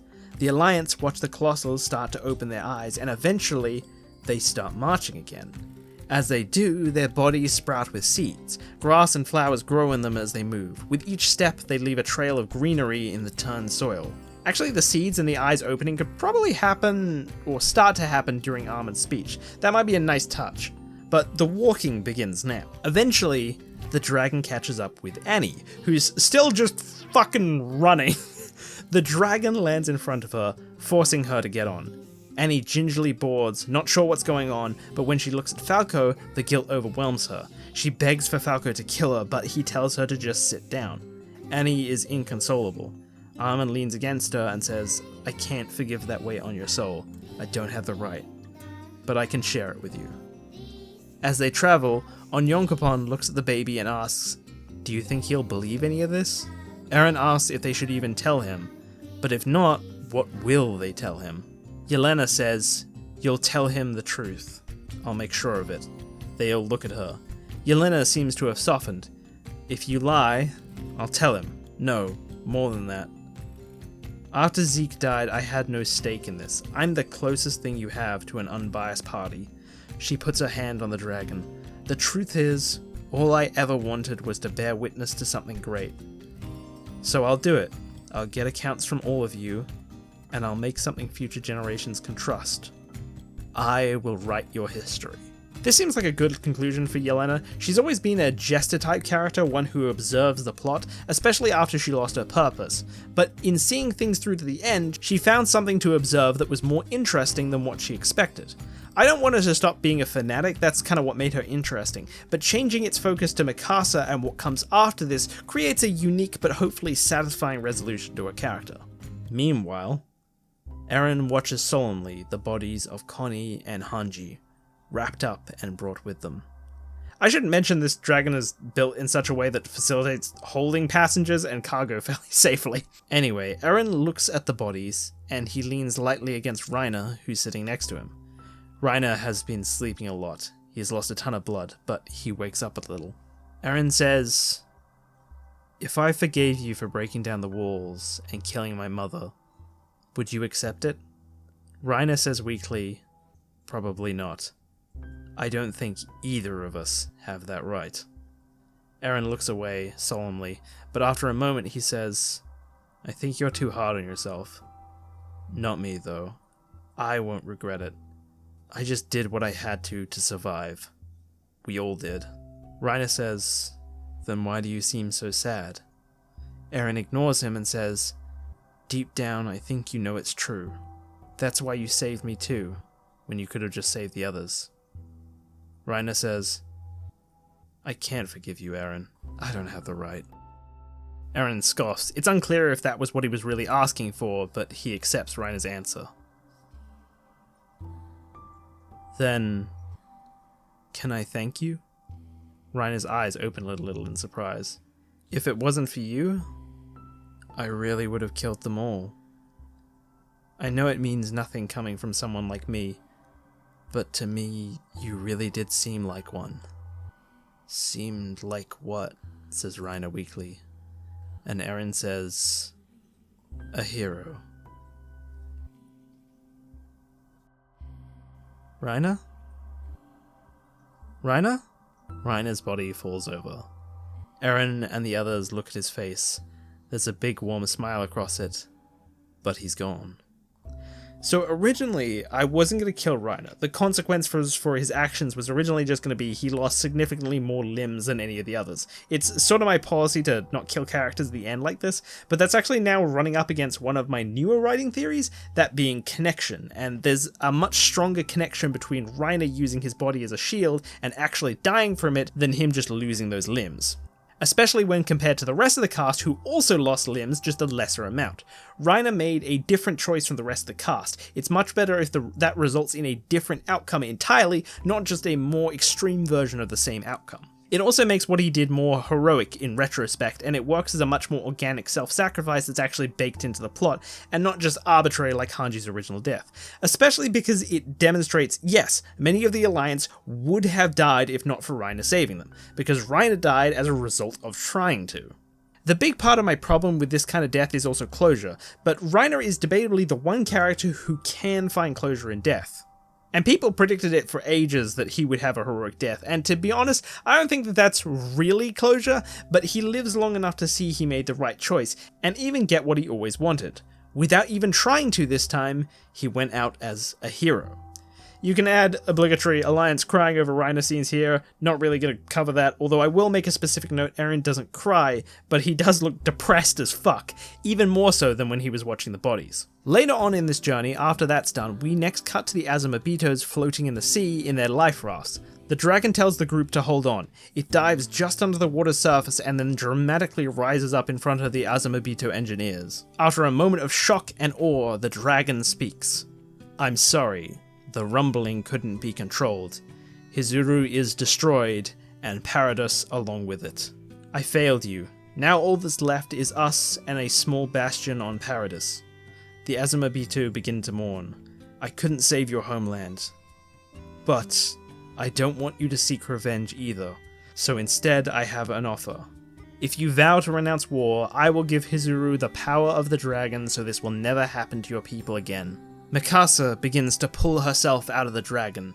She's now a bit older and her hair is now much longer than it was, so Mikasa has now come full circle all the way back to her season 1 hair. Mikasa, in her full beauty now, says, "For Hizuru, I will claim my birthright as princess, and I will wed one of you."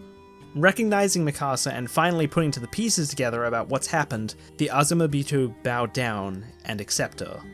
But Mikasa says, "Do not bow to me. I'm not a god, I'm just someone with power. But if you'll have me, I will lead you." In spite of his depression, Eren watches Mikasa closely.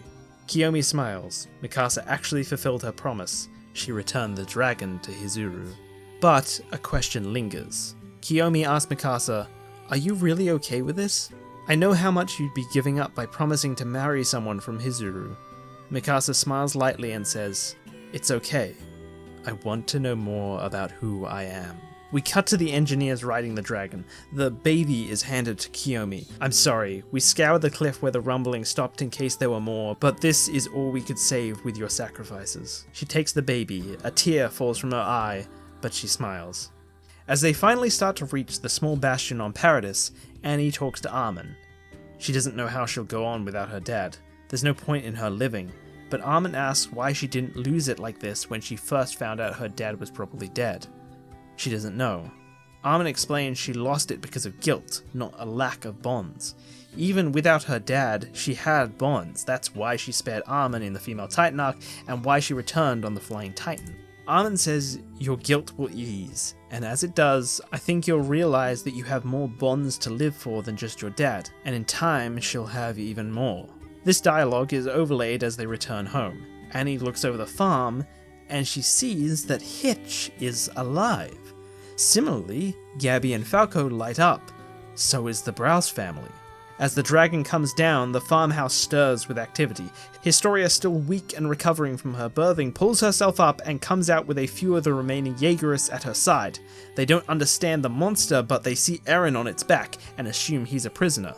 The dragon lands, Gabby and Falco all get off and run backwards in the direction of Hitch and the Browse family, while Historia has the Jaegerists point their rifles. She says, "Let him go. If you're taking him prisoner, it won't end with him. You'll have to take me too. I'm just as guilty after all." Armin says, "Historia, you knew about the rumbling?" "You're damn right. I'm the same as him. I killed billions. But you know what? I did not birth a slave. We all had our reasons. The last thing we want is more bloodshed. Let him go. Now!" Eren gets up. He shows his hands. He says, it's okay. I'm not a prisoner." Historia is like, "Oh, thank God," as her shaky legs start to give out. Eren climbs down and catches her before she falls. Eren tells her it's okay. It was thanks to her that he was even able to barter for peace. This was the second good Historia moment I wrote. Understandably, we haven't gotten much more of the fiery, determined Historia, despite that being what her character was popularized on, but allying herself with Eren is such a crystallization of her first big characterization that I really wanted an excuse to revel in it and to justify her choice to the others. Regardless of your moral take on it, I think a mother standing up against a greater good argument and saying, "I will literally burn this world down before I sacrifice my own child," is a cool moment. When Eren said she was the worst girl in the world, it implied that she was convinced by that. She remembered the lessons she learnt in that cave and sought to see this through. But I wanted to have a moment similar to Eren, where we see real conviction in that choice. Meanwhile, Gabby and Falco run to the Browse family to hug them. Hitch explains to Annie that after the Cart Titan attacks, Flock thought it too dangerous to people important to Sasha to be in a military base or roaming back home. Also, for this reason, Niccolo is also here. Instead, he sent word to see if Historia would accept them, as Sasha was a close friend and would probably want her family safe. Hitch ended up escorting them as she was heading back to the interior anyway. She arrived just as they got news of the rumbling returning, so she ended up staying put. After a hug with Mr. Browse, Gabby sees Kaya behind him. There's a tense moment before Gabby's tears well up. She gets on her knees and she screams her apology for Sasha through tears. Kaya just grabs her and pulls her into a hug. "I'm so glad you're okay." The light of the morning sun illuminates them, no longer blocked by what was once the forest behind them, now just a plain of felled and burnt out trees from the rumbling. In hindsight, it's actually kind of baffling we chose to make Gabby and Falco's resolution reuniting with their families, who we basically don't know. I like Annie's dad bringing all their families to the final conflict, but for it to actually play out as anticipated is not only kind of boring, it's not even that strong in closure. We know and care way more about Hitch and the Browse family than any of these people. It seems like a much more Attack on Titan thing to bring in a bunch of minor characters, use them as unexpected meat for the slaughter, and then find closure in a different, more unexpected location. Meanwhile, more of the Jaegers come out and point their guns at the Alliance out of anger this time, thinking it was their fault Paradis was destroyed, but Eren, having watched Mikasa, takes it on himself and explains. I'm sorry, the rumbling couldn't be controlled. It was only thanks to Historia that even this small patch survived. But I failed you. I'm sure you've all lost family. I'll do whatever I can to make up for it. They grimace in frustration and begin to mourn. And now we cut to a week in the future. It's night. Historia goes to leave the cabin. She exchanges short words with Eren. He still seems depressed, even as he watches his own baby in the cot. He carries a dark look. Meanwhile, Yelena, Armin, and Annie are talking in a cabin under candlelight. Yelena has started to get accounts from people, but she comments that things have been shaky, tense, and it looks like things won't get better before the expedition into the outside world in a few weeks. As they'll be away from Eren and Historia, the divide is only going to get worse. Back to Eren, there's a knock at the door. It's Jean. What are you here for? Says Eren. Jean says, we still haven't talked yet. Jean explains he's given it more thought. It won't be good enough just to exist. They actively need to get over their issues if there is to be lasting peace. Jean wants to spend more time with Eren and Historia, helping with the farm and the orphans, so hopefully when they leave on the expedition, everyone's hate will be prevented from stewing amongst themselves. Even before that, hopefully this action will chain into healing the group as a whole. Eren agrees, and Jean leaves. But Eren's light smile just returns back into depression again. Back at the cabin with Yelena, Armin, and Annie, the topic moves to Eren. Everyone is wary with him, and Eren himself seems to be incredibly depressed, which doesn't bode well for peace. Armin is like, well, obviously he's depressed considering what he did, but Annie isn't so sure. She doesn't think Eren regrets what he did. It feels to her more that he's searching for something. She thinks Eren doesn't know if he even cared about anyone or if it was all just an excuse. He's searching for something that he's sure would outweigh his own selfish desires. He's searching for something greater than himself. Meanwhile, while Historia is outside, Mikasa finds her. There's serious tension between them. Historia knows Mikasa has power over her, so she's trying to keep an image of strength around her. Finally, Mikasa speaks. I want to form an alliance. Immediately, Historia drops her facade and hugs her. Together they agree to do everything they can to form a strong bond between Hizuru and Eldia. An alliance that lasts 1,000 years, says Historia. Oh please, the two of us? We can do better than that. How about 2,000? Now we go back to Yelena. She finally gets things back on topic. She says, Armin, let's start with your account. Tell me about when the wall broke down. Armin takes a moment to think. He says, when it happened, I remember thinking that, on that day, humanity received a grim reminder. This is something I've nicked from the original / headcanon of the original, but in a more direct form. Armin is the narrator through the whole story, and the original sort of implies his narration is explaining what he saw in the peace talks, but he's explaining it to the Eldians, so a lot of this narration would kind of seem useless. But here, it's Yelena who's documenting from everyone, so we can have a much more direct form of Armin being the narrator with a full circle callback to the first line in the series. And now, at last, we come to our final scene. It's about a month after returning to Paradis and the expedition is preparing to leave. Jean is commanding the surveyors, equipped with ODM gear but no blades. He tells them to hurry up and the importance of what they're doing. They've given Mikasa's nature bombs some time to take root. They need to record, take specimens, and also map out the landscape. There's also a lot of unsafe and unstable areas that need to be mapped out as the rumbling has collapsed the underground city. Also, fun little Easter egg, because the titans that rumbled Paradis were spaced apart steam machine colossal titans, Paradis isn't totally flattened. Everyone just got cooked and a lot of the structure is actually still remaining. Also, Mikasa's nature bombs have rapidly overgrown the area, so Paradis looks exactly like how it did in the second ending of the final season. Boom! Yes! I made this foreshadowing! Anyway, Jean goes to grab something with his right arm, but he realizes he doesn't have it. Peek comes from behind and replaces his arm with hers. Yes, I like the ship, so I have I've given them matching amputations. Oh, how romantic.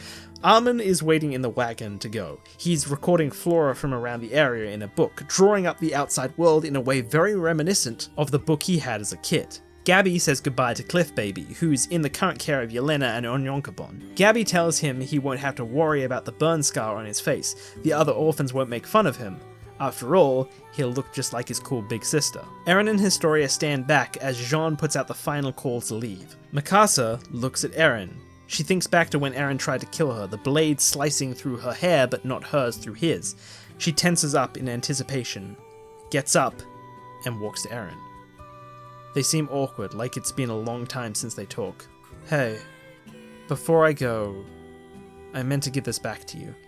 She reaches into her pocket and pulls out the scarf. Eren has a look of sadness. He doesn't want to take it.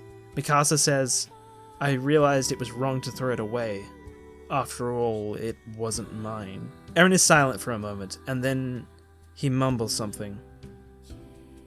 Do you hate me? Mikasa looks sad. She doesn't answer, but after a moment, she takes the scarf and wraps it around his neck. It's warm, isn't it? She lightly smiles and goes to leave, but after a moment, Eren grabs the scarf, pulls it off and runs a few steps and tells her to wait. She looks back, and Eren, with anguish on his face, says, Do you hate me? Mikasa gives a melancholic but warm smile. It doesn't matter. You're family. She goes to join Armin, who's been watching the two. It's obvious by his expression that while Eren may have gained his freedom, he lost his best friends. A lot of people really want to kill characters to try and give the ending a feeling of consequence. Honestly, Eren's death is an example of this, but there's way more ways to add consequence. There are other things you can destroy, e.g. relationships. Over the course of making this rewrite, I actually added a few more deaths than I expected, but this was actually the original plan. Eren succeeds and the Alliance gets out with minimal sacrifices, but their relationships are severed and things will never be the same. Anyway, with this, Eren reaches peak depression as he watches them leave. Mikasa starts talking to Armin, something about if they can make ice cream with their current resources. Their voices fade into the distance. Historia, with their baby in tow, tries to change the topic. She says, You know, speaking of family, she still doesn't have a name. Historia says that Eren wanted to name her, but since returning from the rumbling, he hasn't been the same. Eren says it's okay, and Historia can just name her. She says, Oh, okay, that's easy then, and gives Eren a cheeky smile. Emil. She's looking to get a rise out of Eren, effectively naming their child after her ex, but much to her surprise, Eren's expression lifts. He looks surprised, he thinks, and he looks back and forth between her and the baby. What?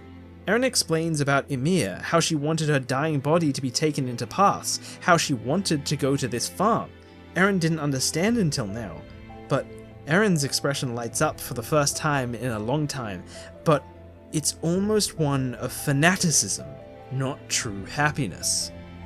Our founder Emil, reincarnated, he says, as he reaches out to take her, but Historia pulls her away. Is that what you need? For her to be special? And immediately, it snaps him out of it. He looks into the baby's eyes and realizes what a fool he's been. He tears up. No, of course not. Why should anyone have to be special? I don't care if she grows up to be great. She doesn't need to be better than anyone. Just look how cute she is. She's already special. Finally, Historia sees a genuine smile through his tears. She smiles back and hands her to him. Eren smiles warmly and holds the baby on his shoulder. Emil, you are free. And this was the final thing I wanted to fix. This right here, this was officially teased as explicitly the final panel. A man holding a baby on his shoulder saying, you are free. It's probably the most obvious evidence of a significant retcon. Because not only was it not the final panel, but also because it was a flashback. A flashback that's meaning could have only been metaphorical and symbolic because it didn't even retroactively change anything about the plot because it's a flashback. It also makes no fucking sense for Grisha to say this, knowing what's outside Paradis, unless he was just saying this in contrast to how he treated Zeke, but then it just seems weirdly self-congratulatory when that should have been something he's, like, guilty over. This panel was actually speculated for a long time as Eren's baby, in the truly free world he's been fighting for, surpassing his father and removing the children from the forest as was the themes, making it perfectly symbolic for a final panel that brings closure to the series, as well as having a genuine plot relevance to speculate over as a teased final panel because it answers a current established mystery plotline in Historia's pregnancy. Honestly, a decent chunk of the broad strokes of this rewrite I wouldn't even say is really mine. I honestly more feel like I'm retracing the steps of the original ending, and even if I'm not, I'm still copying popular fan theory, so I can't take full credit. However, when we get into the minutiae, there's a few things I add, as well as the connective tissue that ties it all together. I was one of the people who's been on the Historia and Eren twist soon after the pregnancy plotline was started, and I think I also came up with, or at least I thought of at the same time, the Historia calling the child Emil, but like, of course other people were coming up with that as well. But the one thing I can truly say I can take credit for, that I'm pretty sure is totally original, is this. The big theory is that this baby is actually reincarnated Emil, and originally I had Eren just realize that at the end, but not only did that lack a lot of the emotional punch I wanted from a final line, but something about it just felt wrong. Why should it matter that Emil has been reincarnated? Hasn't one of the major themes of the story been that every child is precious just for being born? And so I took my own assumption of what the ending should be and I made it the wrong way of looking at it, with Eren over the course of his journey learning a dark truth about himself that makes it so he falls into the trap of needing this baby to be something just like his father before him. And with it, here's our last Historia moment. She's the one who pulls him out of it, and when I realized that it could immediately resonate with Eren because he would remember his mother's words to him, and then when I realized he could, through tears, repeat those words back to his own baby, dude, I cried. God, I was like, yep, that's it. That's how we end it. Oh man. I hope you've enjoyed this rewrite. This has been my passion project for a while now. I really wanted to do a rewrite with a crazy amount of more effort put into it, especially now that the algorithm has significantly changed to reward me for higher quality videos. If this goes well, this will be my standard for rewrites. In fact, I think I'm going to go back and redo most of them, especially with me having now a bunch more new writing theories that I want to properly implement. Also, I'm sorry if you watched this, liked it, and now gonna go watch the Game of Thrones one next. I feel like that's a totally different style of this. I already wanted to go back and aim for a proper bittersweet ending for that one, but now I want to aim for the super detailed plot logic and consistency I recently started picking up from sort of the EFAP crew and my own growing understanding of the plot hole stuff I covered in my last video. So, that Game of Thrones one, I might have to break it up into seasons starting from 5. Oh boy, hopefully that won't take that long. If it makes you feel better, the delays on videos aren't actually because of the videos. I'm just depressed a lot and I wake up sometimes and life feels meaningless even though nothing has changed. I also started getting really bad insomnia the last few years, but I've actually started to really work out what's triggering it and it seems to actually all be connected. So, that's good. My good days are getting closer and closer together and I have less and less bad days for both sleep and mood. So I think I'm really narrowing it down now. So, sorry, that's why I keep dropping off the face of the earth. Hopefully it'll be better now, we'll see. Anyway, thanks for watching.